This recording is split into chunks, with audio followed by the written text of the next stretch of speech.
హరి ఓం అండి. అందరికీ మనం భగవద్దర్శిని చెప్పుకోవడం జరుగుతుంది. 20 రోజుల నుండి కూడా భగవద్దర్శిని పుస్తకం మనము చేసుకుంటున్నాము. ఇక్కడ ఆయన కదలని వాడుగా ఉన్న ఆయన ఒక లెహర్ అనే ఒక అల వంటి ఆలోచనతో ఆయన కదలికలోకి కొంత భాగం కదలికలోకి వచ్చిందని, ఆ వచ్చినప్పుడు ఆయనే పరమాత్మగా క్రిందకు దిగుతూ పరిణామం జరుగుతూ సృష్టి జరిగిందని చెప్పుకుంటూ వచ్చాము. ఆ సృష్టిలో కూడా సృష్టి ఏదైతే జరిగిందో అదే ఆయన స్వప్నమని, దివ్య స్వప్నమని, ఆ దివ్య స్వప్నమే 3 రకాలుగా ఇక్కడ మనకి తెలియజేస్తూ జగత్తంతా క్రియేషన్ అంతా కూడా ఒక కళగా చెప్తూ అందులోని మానవుడు అంటే మానవుడనే అనుకోక్కర్లేదు, 84 లక్షల జీవరాశులు మానవులతో సహా ఈ పగలు మేల్కొని ఉన్నప్పుడు ఏ వ్యవహారాలు అయితే చేస్తూ ఉన్నాయో ఈ చేస్తున్న ప్రతి వ్యవహారం కూడా మిథ్య అని, కళ అని రెండవ కళగా చెప్పారు. జగత్తంతా కూడా సృష్టి అంతా కూడా ఒక కళ అయితే ఆ కళలో ఉన్న ఈ జీవులన్నీ కూడా వ్యవహారం చేస్తూ ఉన్నప్పుడు అది రెండవ కళగా చెప్తూ ఆ రాత్రి అయ్యేసరికి సుషుప్తి అవస్థలోకి వెళ్ళే ముందు స్వప్నాన్ని దర్శించడం జరుగుతుంది. ఆ స్వప్నం ఏదైతే ఉందో అది ఒక కళ. అంటే 3 కళలుగా దాన్ని విభజించి చెప్పారు. అంటే సృష్టి లేనిదని చెప్తూ పరమాత్మ అన్నింటిలోని తన అవస్థలుగా 10 దశలుగా అన్నింటిలోని ఆయనే ఉన్నాడని చెప్తూ కదలని వాడుగా ఉన్న ఆయనలో నుంచే ఈ 10 దశలు వచ్చాయని చెప్తూ ఒక్కొక్క పాత్ర ఆయన పోషించాడని చెప్తూ ఒక పాత్ర ఏంటి అంటే 84 లక్షల జీవరాశులుగా రావటం, వారిలోనే ఉండటం అన్నది ఒక పాత్ర. ఈ పాత్ర 6వ పాత్రగా చెప్పారు. ఇక్కడ ఈ 6వ పాత్ర జరుగుతూ ఉంది ఇప్పుడు మనం చెప్పుకున్న దానిలో. ఈ 3 కళలు కూడా ఇందులోవే. అంటే సృష్టి అంతా కూడా ఒక పాత్ర వచ్చిందనమాట ఆయనకి. ఆ సృష్టిలో ఉన్న పాత్ర ఏంటి? ఈ మానవుడిగా రావటం. వచ్చినప్పుడు కూడా మొదట సృష్టి అంతా ఒక కళ, అందులోని ఈ వ్యవహారం జరుగుతున్నది అంతా కూడా ఒక కళ, మానవుడు నిద్రలో స్వప్నం కాంచినప్పుడు ఒక కళ. 3 రకాల కళలుగా చెప్తూ వచ్చారు.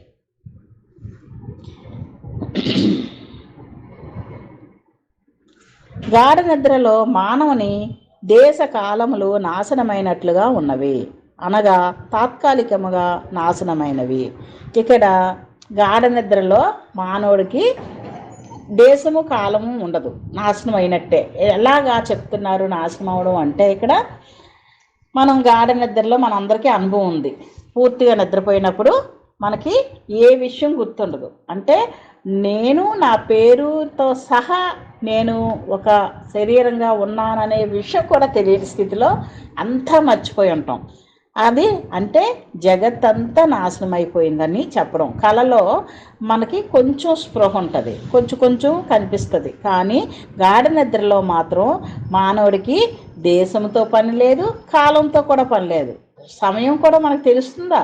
గాఢ నిద్రలో ఉంటాం, మేల్కొని ఉంటాం. మేల్కొనేసరికి అసలు టైం ఎంత అయిందో మనం చెప్పగలుగుతామా? చెప్పలేము. కానీ స్పృహ వచ్చింది కనుక ఏదో టైం చూస్తాము, చెప్పుకుంటాం. కానీ గాఢ నిద్రలో ఉన్నప్పుడు అసలు ఆ ఉనికి ఉంటుందే తప్ప ఏ స్పృహ ఉండదు, ఏ మనసు పనిచేయదు. మనసు ఉంటే కాలం ఉంటుంది, మనసు ఉంటే దేశం ఉంటుంది.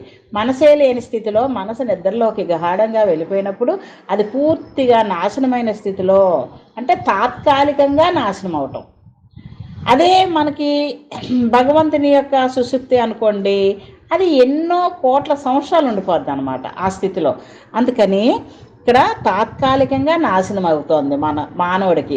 ఒక రాత్రి అయ్యి సుషుప్తి అవస్థ వచ్చేసరికి, గాఢ నిద్ర వచ్చేసరికి కొన్ని గంటల పాటు మాత్రం మనకి దేశకాలాలతో పని లేనట్టుగా, నాశనమైనట్టుగా, జగత్తే కనబడని విధంగా, అసలు శరీరమే ఉందని తెలియని విధంగా, ఈ దేహం కానీ, ఈ రూపం కానీ, ఈ పేరు కానీ, ఈ ఇల్లు కానీ, ఈ బంధాలు కానీ ఏమీ తెలియని స్థితిలో ఉంటాం. గాఢ నిద్రలో దేశకాలంలో నాశనమైనప్పుడు అతడు మేల్కొనగానే మరలా పగలు విశ్వమును అతనికి ఎట్లు వచ్చుచున్నవి. మరి గాఢ నిద్రలో ఇవన్నీ నాశనం అయిపోయి కదా, మరి ఉదయం మళ్ళీ పగలు మార్నింగ్ లేస్తూ ఉంటాం. లేచినప్పుడు మళ్ళీ ఈ విశ్వం అంతా కూడా ఎలా వస్తోంది? పోయింది కదా రాత్రి అంతా, అస్సలు మచ్చుకైనా కనబడలేదు కదా. మరి మళ్ళీ పగలొచ్చేసరికి ఈ విశ్వం అంతా మళ్ళీ ఒకటి ఒకటి అన్నీ గుర్తుకొచ్చేస్తాయి. ఎలా వస్తున్నాయి అని అడుగుతున్నారు. అంటే సృష్టి స్థితి లయ అని చెప్తూ ఇక్కడ పరిణామ క్రమంలో ప్రోగిపడి గాఢ నిద్రలో నిద్రాణమై ఉన్న మానవుని స్వీయ సంస్కారములు చైతన్యము అతనికి ప్రతి దినము జాగ్రత్త అవస్థలో ఉదయమును విశ్వమును సృజించుచున్నవి. అంటే ఆయనకి తాత్కాలికంగా నాశనమైంది అన్నారు. అందుకే తాత్కాలికంగా నాశనమైందంటే కొన్ని గంటలు మాత్రమే. ఇప్పుడు మనం కళ్ళు మూసుకుని ఒక నిమిషం కూర్చున్నాం, ఎంతసేపు చేసాం ధ్యానం? పావుగంట. ఈ పావుగంట మనకేమైనా తోచిందా? మన చుట్టూ ఎవరు ఉన్నారని కానీ, మన ప్రక్కన చుట్టుప్రక్కల విషయాలు కానీ అంతా మరుపులోకి వెళ్ళిపోతుంది. మరి జగత్తంతా మరుపులోకి వెళ్ళిపోతుంది. ఎందుకు వెళ్ళిపోయింది? చిన్న స్పృహ ఉంటుంది. నేను ధ్యానంలో కూర్చున్నాననే చిన్న స్పృహ అయితే మాత్రం ఇక్కడ ఉందన్నమాట, చిన్న ఎరుక. కానీ మరి మిగిలిందంతా జగత్తంతా అలాగే ఉంది. మన ముందు నడిచే వాళ్ళు నడుస్తున్నారు, కూర్చునే వాళ్ళు కూర్చున్నారు, చేసే వాళ్ళు చేస్తూనే ఉన్నారు. కానీ మన మనసుకి మాత్రం అదంతా కాసేపు ఆగిపోయింది. ఆగిపోయిన కాసేపు ఏమైంది? మనసు అది ఆత్మకి దగ్గరగా వెళ్ళి ఆత్మతో అనుసంధానం అయ్యింది అనమాట. అయ్యి దీని పని ఇది చేయడం మానేసింది. దీనికి పని చేస్తే రెండుగా చూపిస్తుంది, కాలాన్ని చూపిస్తుంది, దేశాన్ని చూపిస్తుంది. అదో అక్కడ ఇది ఉందంటది, ఇక్కడ అది ఉందంటది. ఇదంతా ఎవరు చేస్తున్నారు? మనసు చేస్తోంది. కానీ ఇక్కడ మనసు ఈ ధ్యాన స్థితిలో కానీ గాఢ నిద్రలో కానీ ఏం చేస్తుంది అంటే అది ఆత్మతో అనుసంధానం అయిపోయి అలాగుంటోంది. అందుకే ఆ ఉనికి మాత్రంగా ఉంటోందే తప్ప మనసు చేసే ఏ పని చేయటం లేదు. వ్యవహారం అంతా ఆగిపోయి ఉంటోంది అని చెప్తున్నారు. సో తాత్కాలికంగా నాశనం అయింది. అదే మళ్ళీ మనసు మార్నింగ్ మనకు మెలకు రాబోసరికి ఏమవుతుంది? మళ్ళీ మనసు వస్తేనే కదా మెలకు వస్తుంది. మనసు కదిలితేనే కదా మనకి మెలకు వచ్చేది. కదిలినప్పుడు ఏమవుతుంది? మనసు కదలగానే ఈ పరిణామ క్రమంలో ప్రోగి పడిపోయి ఉన్న గాఢ నిద్రలో నిద్రాణమై ఉన్న మానవుని స్వీయ సంస్కారములు చైతన్యము అతనికి ప్రతి దినము జాగ్రత్త అవస్థలో ఉదయమును విశ్వమును సృజించుచున్నవి. అంటే ఆయనలో ఏమీ లేకుండా ఉందా? ఇప్పుడు మనం ధ్యానంలోకి వెళ్ళే ముందు ఉదయం నుంచి ఎన్ని పనులు చేసాము, ఎన్ని విషయాలు మాట్లాడుకున్నాం, ఎన్ని విషయాలు జరిగినాయి. మరి ఈ కూర్చుని ఈ 5 నిమిషాలు ఈ 10 నిమిషాలు అంతా లేని స్థితిలోకి వెళ్ళిపోయాం కదా. అంటే ఏంటయింది అక్కడ? అదంతా ఒక కనబడని స్థితిలో ఉండిపోయిందనమాట. అంటే వ్యవహారం చేయటం లేదు. అక్కడ మనసు వ్యవహారం చేస్తేనే మనకు అన్నీ గుర్తు చేస్తూ ఉంటుంది. ఈ చిత్తంలో ఉన్నవి అన్నీ కూడా ఈ మనసు కదలని స్థితిలో ఎప్పుడైతే ఉండిపోయిందో ఇవన్నీ ఆగిపోయి ఉంటాయన్నమాట. కానీ అదే మనసు కాసేపు తర్వాత మళ్ళీ కదలికలోకి వచ్చేసరికి దాని లోపల ఉన్న స్వీయ సంస్కారములు ఎవరికి వారివే సంస్కారాలు. ఏ మానవుడికి వాడికే స్వీయ సంస్కారాలు ఉంటాయి, చైతన్యము ఉంటుంది. అతనికి ప్రతి దినము కూడా ఈ జాగ్రత్త అవస్థ వచ్చినప్పుడు ఉదయము మనకి ఉదయమని విశ్వం అంతా కూడా ప్రకృతి అంతా కూడా వ్యక్తమయ్యి మళ్ళీ మనకి అన్నీ జ్ఞాపకంలోకి వస్తాయన్నమాట. మళ్ళీ ఆ జ్ఞానం అంతా మనలో ఉంది కదా, నిబిడీకృతమై ఉంది, కనబడకుండా ఉంది, వ్యక్తం అవ్వలేదు. రాత్రి వ్యక్తమైనప్పుడు మళ్ళీ అన్నీ బయటకు వస్తాయన్నమాట.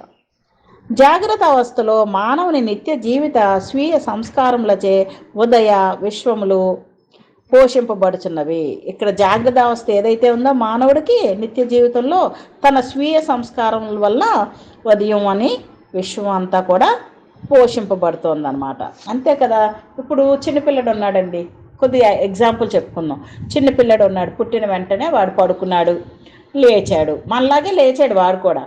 కానీ వాడికి ఏ జ్ఞానం ఉంది? ఆ వయసుకి తగినట్టుగా ఏంటి, ఆకలి వేస్తే ఏడవటం, వాడికి నిద్ర వస్తే పడుకోవటం, ఇంతే కదా వాడి జ్ఞానం చిన్నపిల్లాడికి. మరి వాడు మనలాగే పడుకుని లేచాడు. కానీ వాడికి ఉన్న ఆ చిన్న పరిమితిలోనే వాడి జ్ఞానం బయటికి వ్యక్తం అవుతుంది. ఏడుస్తాడు ఆకలి వేస్తే. లేదు అంటే ఏదో పాస్కి వచ్చింది అనుకోండి, తడిపేస్తాడు. ఆ తడిచిపోయిన దానిలో పడుకోవడం నచ్చదాడికి, వెంటనే ఏడుస్తాడు. అంటే వాడు అలా వ్యక్తం చేస్తాడనమాట. అప్పుడు తల్లి అర్థం చేసుకొని దుప్పటి మారుస్తుంది అనమాట. అట్లాగా వాడికి ఉన్న ఆ జ్ఞానమే వ్యక్తం అవుతుంది.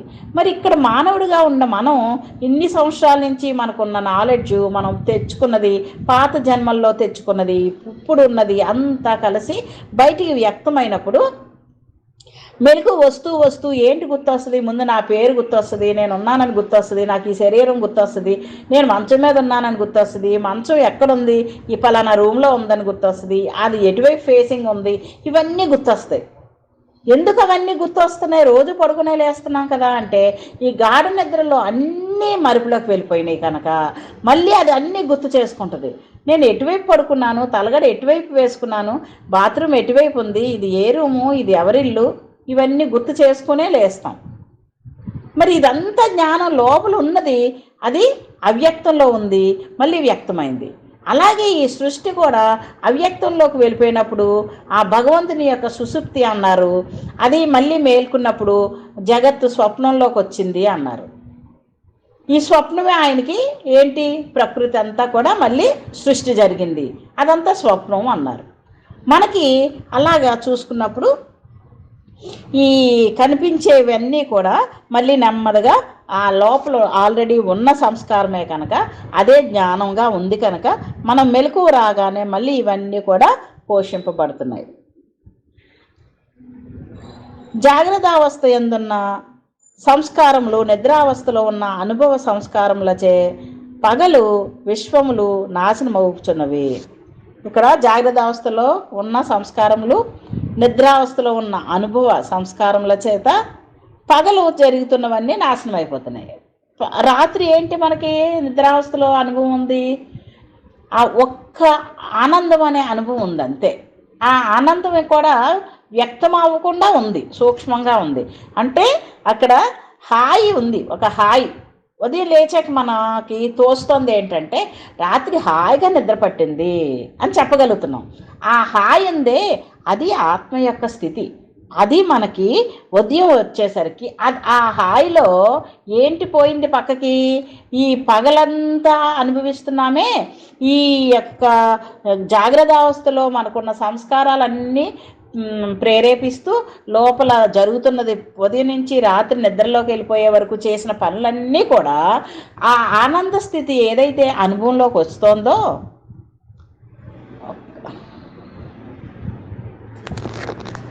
ఈ ఆనంద స్థితి ఏదైతే అనుభవంలోకి వస్తుందో అది పక్కకి నెట్టేస్తోంది అనమాట. దాన్ని ఇక్కడ మనకి ఏం చెప్తున్నారు? గాఢ నిద్రలోకి వెళ్ళినప్పుడు ఈ సంస్కారాలు ఇప్పుడు వరకు ఏవైతే ఉన్నాయో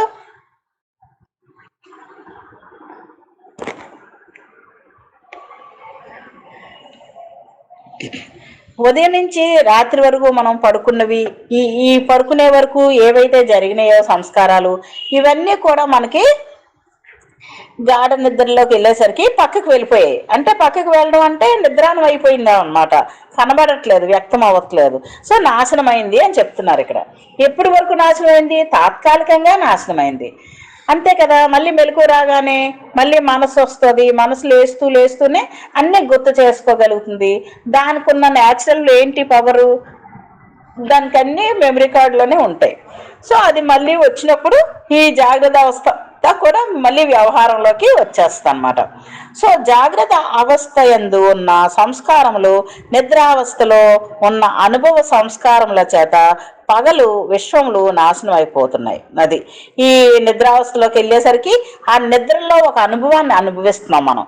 ఏంటి ఆ అనుభవం అంటే ఒక ఆనంద స్థితి. మనకు తెలియదు కానీ ఆ ఆనందం ఒక ఉదయం లేచిన తర్వాత మళ్ళీ ఏంటంటాం మనం? రాత్రి చాలా బాగా నిద్ర పట్టిందండి, చాలా ప్రశాంతంగా ఉంది. చూడండి, మనకి ఒంట్లో బాగోకపోవచ్చు, చికాగ్గా ఉండొచ్చు, ఎవరైనా విసుగు, ఏవైనా సమస్యలు రావచ్చు. నిద్ర పట్టనంతసేపు పట్టదు, పట్టిన తర్వాత ఫ్రెష్గా మళ్ళీ లేస్తాం. ఎందుకు అంత ఫ్రెష్గా లేచాము అంటే ఈ ఉదయం నుంచి గడబడి అంత సమస్యలు అవ్వచ్చు, విసుగు అవ్వచ్చు, నలిగిపోయి ఎన్నో పనులు చేసి ఉండొచ్చు. కానీ నిద్రపోయినప్పుడు వెళ్ళినప్పుడు ఇదంతా పక్కకు వెళ్ళిపోయి ఈ ఈ వ్యవహారాలన్నీ పక్కకు వెళ్ళిపోయి ఏ ఆత్మ అయితే లోపల ఉందో చక్కగా దాంట్లో ఇవన్నీ కూడా అక్కడ నిబిడీకృతమై ఉంటాయన్నమాట. అంటే ఇవి వ్యవహారంలోకి రాకుండా ఈ మనసు ఉంటేనే నువ్వు కష్టపడుతున్నావు, నీకు ఆకలేస్తుంది, నీకు నిద్ర పడుతుంది, నీకు నిద్ర పట్టలేదు, ఇవన్నీ మనసు గోల. ఈ మనసు ఎప్పుడైతే హాయిగా ఆత్మ దగ్గరికి వెళ్ళి కూర్చుంటుంది అది దాని పనులు ఏమి చేయదన్నమాట. ఎప్పుడైతే అలా ఉందో ఆ ఆత్మ యొక్క శక్తి స్వరూపం అది. ఆత్మ అంటే ఏంటది? కదలని స్థితిలో ఎప్పుడు తనది ఉన్న దగ్గరే ఉంటుందన్నమాట. అది ఎటు వెళ్ళదు. ఈ మనసు లేస్తేనే ఆ దాని యొక్క శక్తి ఆత్మ నుంచి తెచ్చుకుని దీని పనులన్నీ చేస్తూ వ్యవహారంలోకి వచ్చేసి మనల్ని డిస్టర్బ్ చేస్తూ ఉంటుంది. మన శక్తి అంతా ఖర్చు పెట్టేస్తూ ఉంటుంది రకరకాలుగా.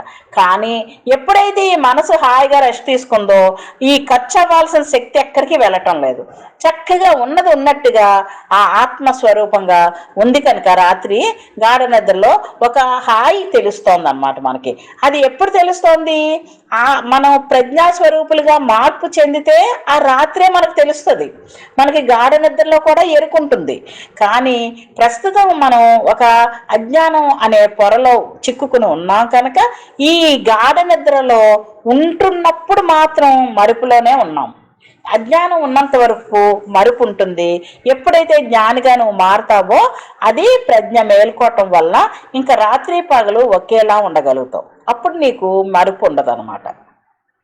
అందుకని అప్పటి వరకు జరిగే విషయం చెప్తున్నారు ఇక్కడ. ఇంకా ఈ భగవంతుడైతే మాత్రం మానవుని నిద్రాన సంస్కారముల ద్వారా తన స్వీయ సృష్టికి కర్తననియు జాగ్రత్తావస్థలో దైనందిన జీవితం ద్వారా తన స్వీయ సృష్టికి పోషకుడుననియు నిద్రావస్థలో వ్యతిరేక సంస్కారముల ద్వారా తన స్వీయ సృష్టిని నశింపచేయుటలో మహేశ్వరుడుననియు అనుభవం పొందుచున్నాడు.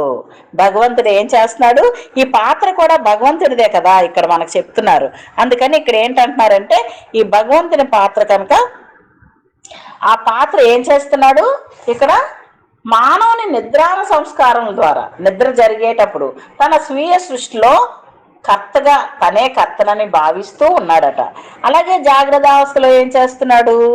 సృష్టికి పోషణ చేస్తూ ఉన్నాడట. అంతే కదా, లేచిన దగ్గర నుంచి మనం ఇవన్నీ పోషిస్తూ ఉంటాం.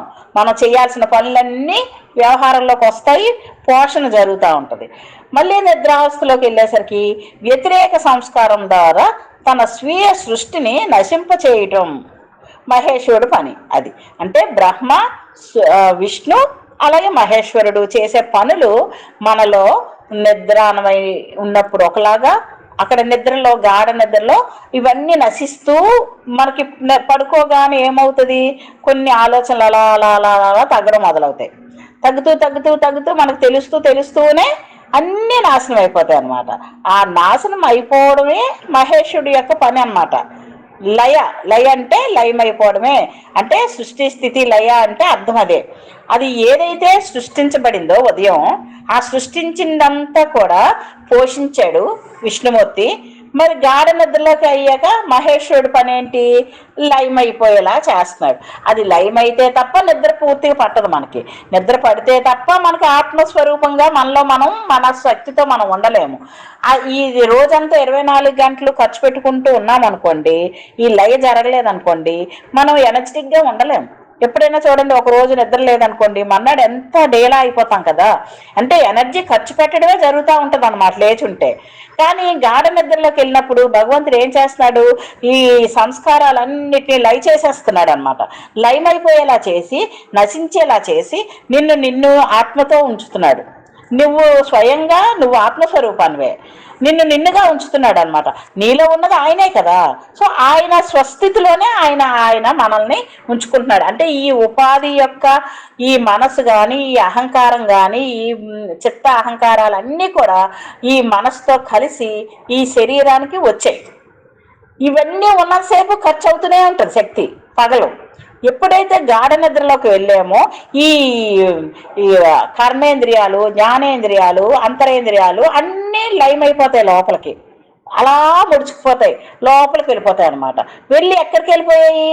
ఆత్మ నుంచి ఒక శక్తిని తీసుకొని ఇవన్నీ వ్యవహారంలోకి ఉదయం అయ్యేసరికి ఇలా విడిపోయి వచ్చేస్తున్నాయి.